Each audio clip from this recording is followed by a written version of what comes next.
The anomaly at latitude 66, the wind on the Greenland ice sheet didn't just blow. It stripped. It was a physical weight, a screaming wall of white that sought to scour anything vertical off the face of the glacier. For Dr. Eris Thorne, huddled inside the tracked cabin of a snowcat, the wind was the background static of his life. He adjusted the gain on the ground-penetrating radar (GPR) monitor, his eyes gritty from 48 hours of sleepless hunting.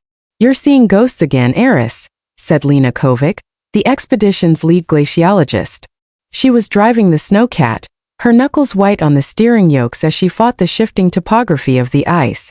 The magnetometer spiked because of a deposit of iron ore. "We are 200 miles off the plotted course of the Lost Squadron."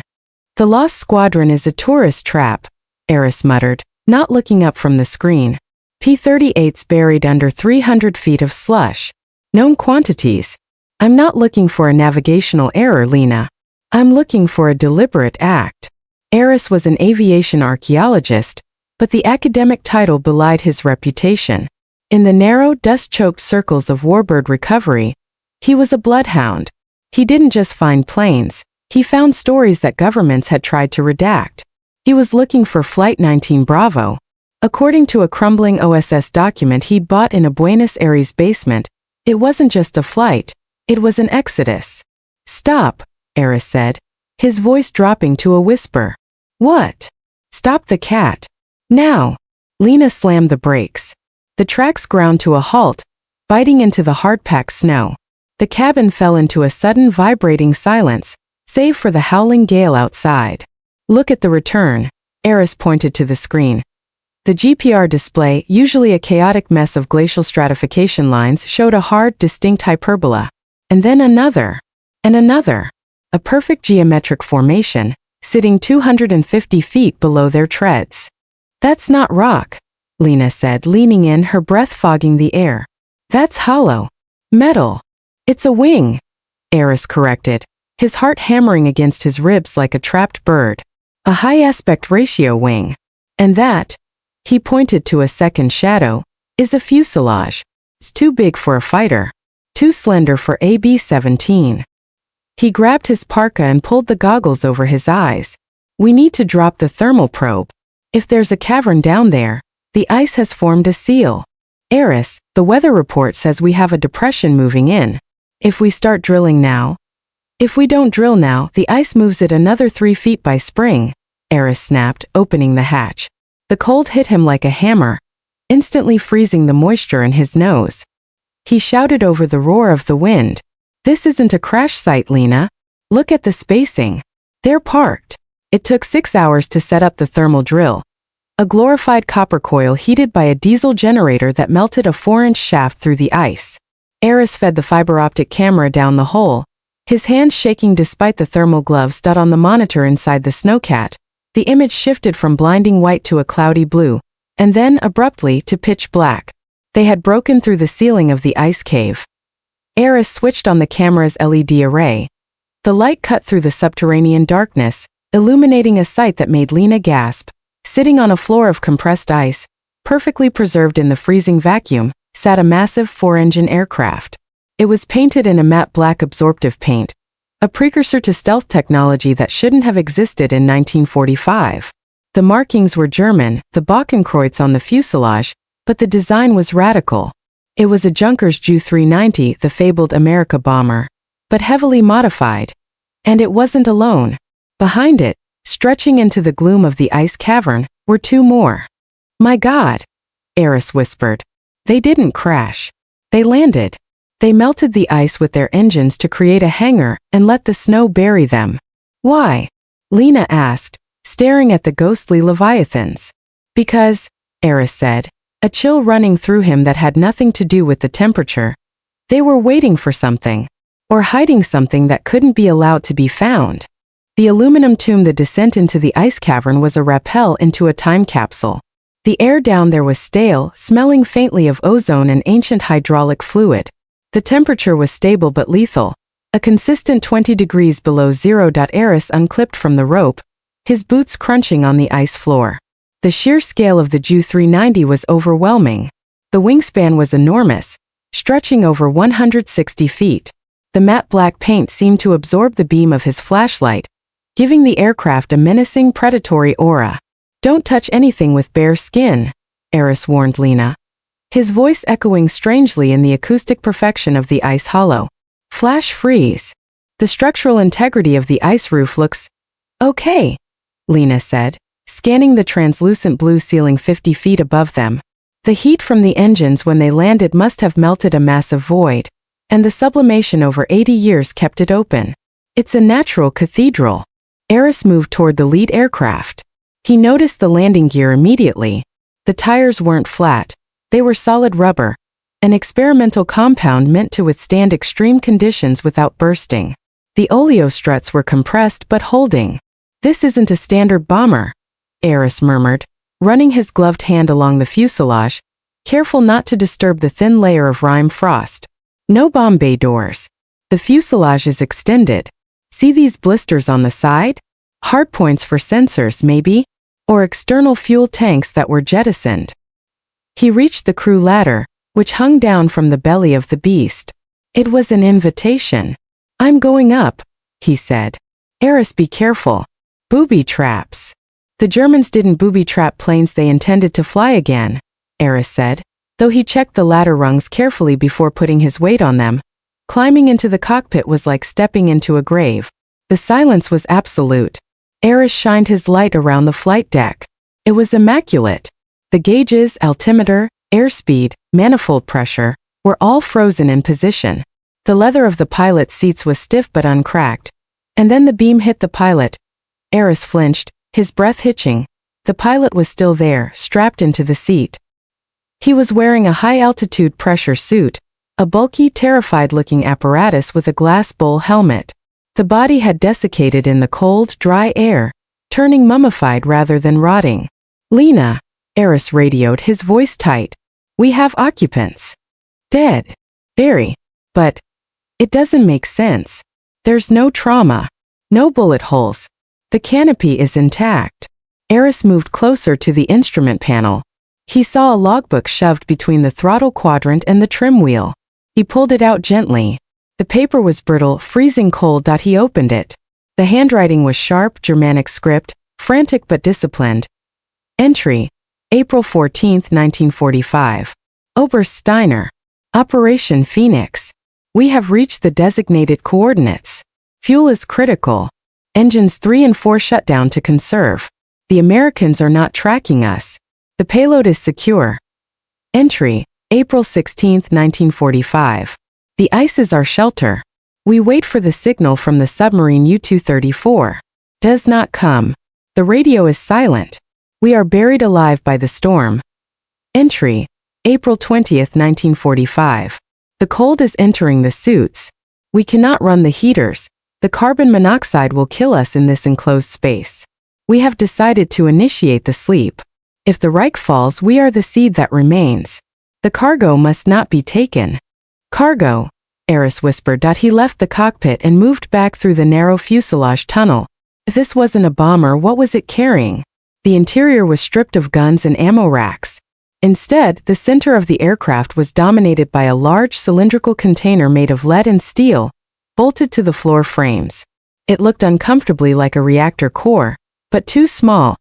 Attached to the cylinder was a complex array of vacuum tubes and wiring, primitive computing equipment.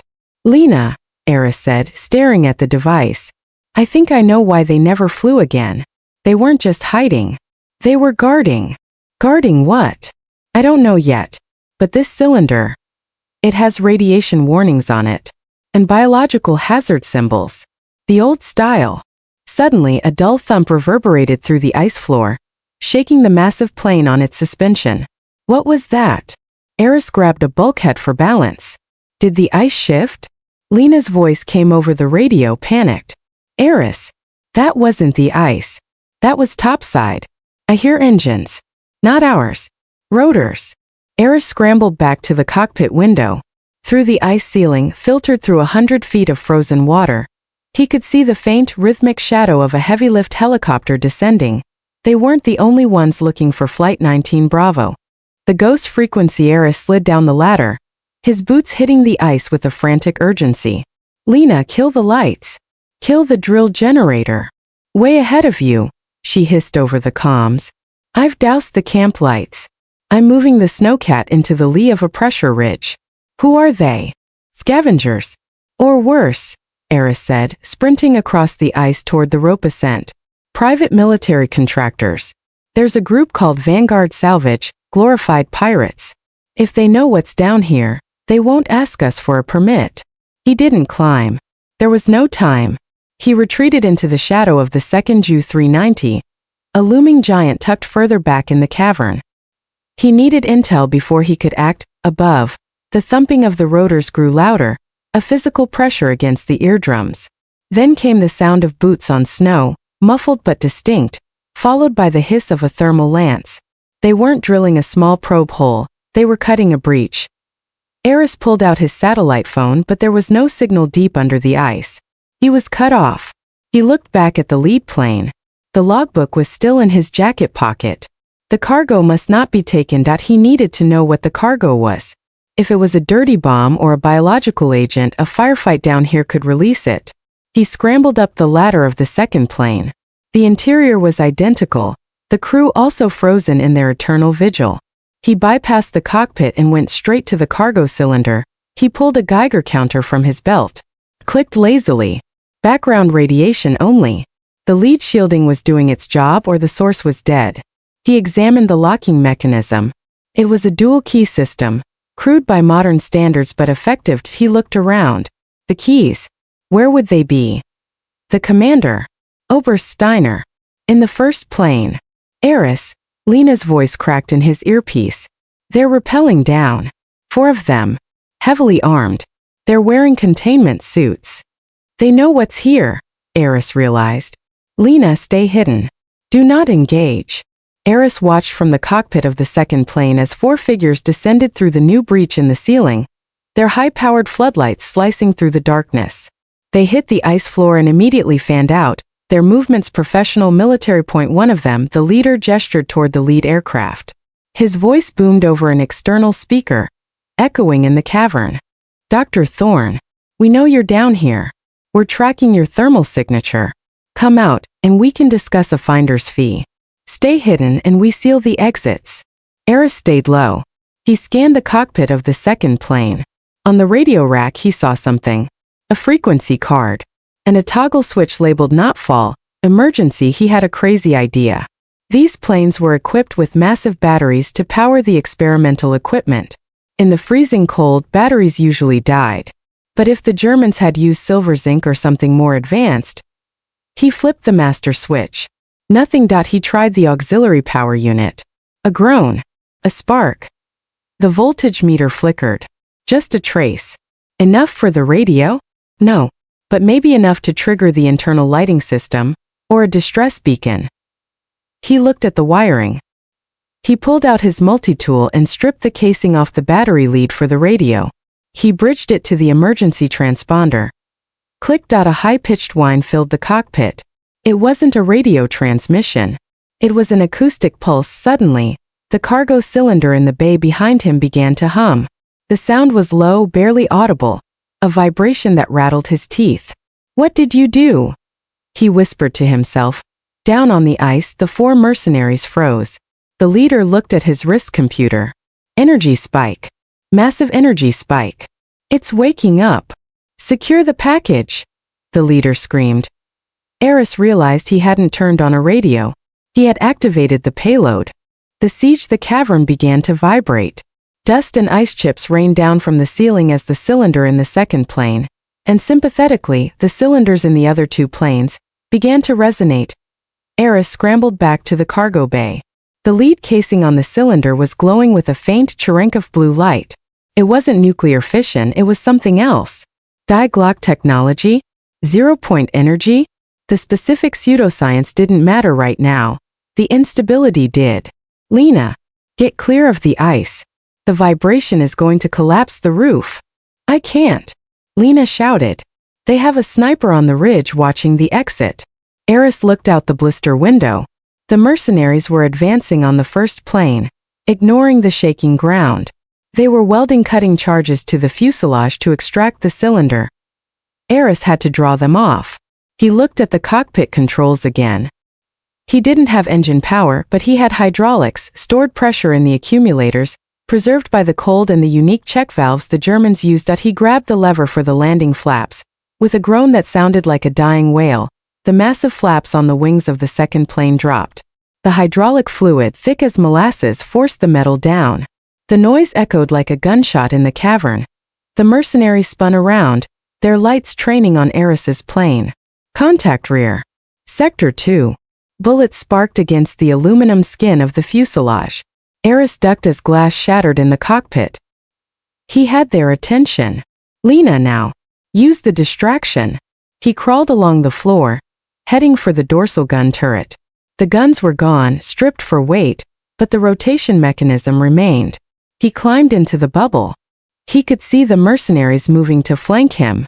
They were professional, using the landing gear of the first plane as cover. Eris needed a weapon. He had a flare gun in his survival pack and a pry bar. He waited until the first mercenary was directly below the wing fuel tank of the second plane. The tanks were dry, supposedly, but the vapors. He cracked the inspection hatch on the wing root from inside the fuselage. The smell of high-octane aviation fuel, old but potent, wafted in. There was sludge left. Eris fired the flare gun through the shattered cockpit window, aiming not at the men, but at the fuel vent under the wing. Whoosh! A ball of orange fire erupted. Not an explosion, but a rapid, violent deflagration. The shockwave knocked the mercenary off his feet and sent him skidding across the ice. The heat was intense, instantly melting the ceiling directly above. Water began to pour down, a freezing waterfall that turned the ice floor into a slick, deadly rink. Pull back. Structural instability. The leader screamed. I'm not letting you take it. Eris yelled, his voice ragged. The vibration from the cylinders was getting louder, a thrumming beat that felt like it was syncing with his heartbeat. The ice roof cracked, a loud, thunderous fracture that ran the length of the cavern. A massive block of ice, the size of a bus, detached from the ceiling and smashed down between the two aircraft, crushing two of the mercenaries instantly. The others scrambled back toward their ropes. Abort! Abort! The cave is collapsing. Eris knew he had minutes. He jumped from the crew ladder, landing on the slick ice. He ran to the first plane, sliding under the fuselage. He needed the logbook. He needed the proof. He had the book, but he needed the context. He grabbed a satchel from the dead pilot's feet. Maps, schematics. The roof groaned. The entire glacier was shifting, the delicate equilibrium disturbed by the heat and vibration. Eris. Lena's voice was crying. The snowcat is moving. I'm coming to the hole. No. Stay back. I'm coming up. Eris clipped his ascender to the rope the mercenaries had left behind. He hit the motorized winch. It whined, lifting him off the floor just as the floor itself gave way. A crevasse opened up beneath the planes. Eris watched in horror and awe. The ice beneath the Ju-390s cracked open, revealing a dark, bottomless abyss into the deep glacier. The vibration of the cylinders had liquefied the foundation. As he rose toward the surface, he saw the lead bomber tip forward. It slid slowly at first, then with gathering speed into the black chasm. The blue glow of its cargo bay faded into the deep. Departure. Eris rolled over the lip of the ice onto the surface, gasping for air. The wind was still howling, but the ground beneath him was trembling. Lena was there, grabbing his harness, dragging him through the snow toward the snowcat. Go! Go! The whole shelf is dropping. They scrambled into the cab. Lena gunned the engine and the track spun, finding grip. They roared away from the drill site. Behind them, the snow surface imploded. A sinkhole hundreds of yards wide swallowed their camp, the drill, and the entrance to the cavern. A plume of snow and ice dust shot into the air, rising like a mushroom cloud, then silence. The wind reclaimed the soundscape. They drove for an hour without speaking, putting distance between themselves and the collapse. Finally, Lena stopped the vehicle. She turned to Eris. He was shivering, clutching the leather satchel to his chest. They're gone, Lena said softly. Buried again. Deeper this time. No one is ever getting down there. Good, Eris said. He opened the satchel. Inside were the schematics. He pulled one out. It showed the cylinder. The label, in German, read, Project Kronos, atmospheric ionization and weather manipulation device. It wasn't a bomb, Eris whispered.